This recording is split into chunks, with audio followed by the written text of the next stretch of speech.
welcome back to Vera Slam channel. The other day I was meditating and I was reading the Bible. I was actually reading where Christ was tempted by Satan, where he approached him, asked him to do some kind of miracle, to turn stone into bread, to throw himself down. While I was reading that, I got a message from God, and I've come to share that message with you today, and I pray that it will change your life for better, because that is all we are here to do, to help make our lives better.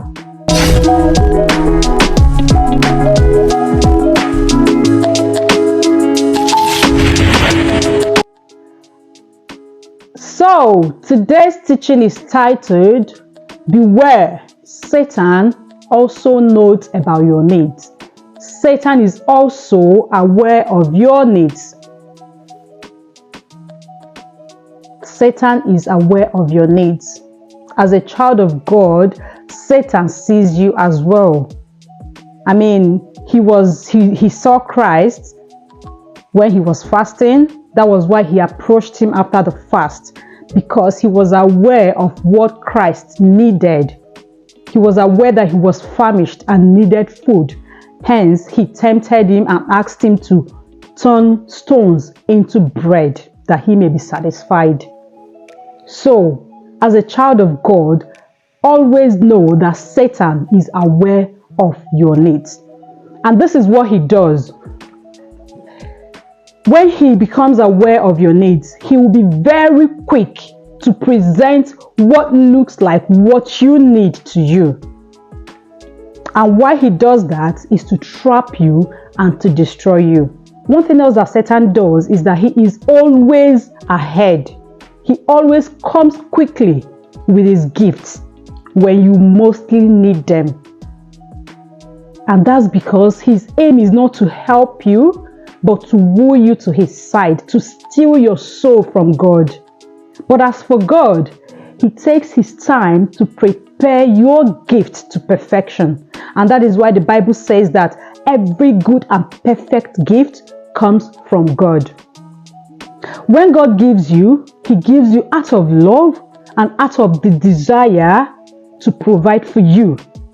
But when Satan gives you, it is because he wants to steal you from God. He wants to lure you to himself. He wants to draw you away from the only one who can help you. And then when he presents that thing that looks like what you need, he abandons you to destruction. And that is when you will realize that that is not what you needed. He presents what looks like what you need to you as a gift. Sometimes before God comes through for you, he packages what looks like what you need to you.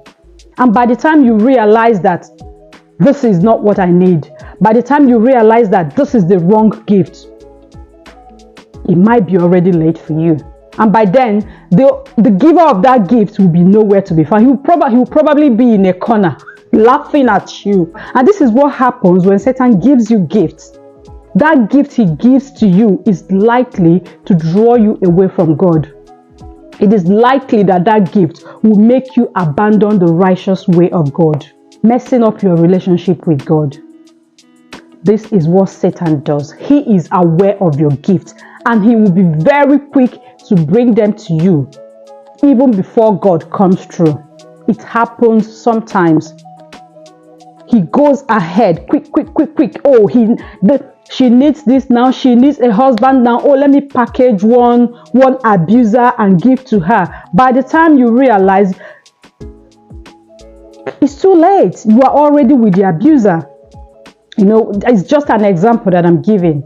Or he will package, she wants a job. Oh, let me package something for you. Then what he does, he brings you people. Maybe he brings you someone that says, oh, before I give you this job, you have to sleep with me. You have to do this. As a woman, even as a man, men go through all this kind of stuff too. You know, the employer will say, before I give you this job, you have to do this and that. You know, you have to compromise. And by the time you're done compromising, get into the job, you realize that it might not even satisfy you. And maybe by then you'll be seeing something else that God already prepared for you, but you were not patient enough to assess it. Some of us will be lucky to, get saved from that situation, and access the real gift from God. But for some of us, it becomes the end, unfortunately and sadly. Take a scenario of a child kidnapper trying to lure a child with a candy.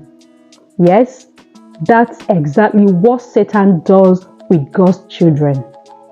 He lures you with what looks like what you need. There will always be a red flag or two that will tell you that this is not the right one.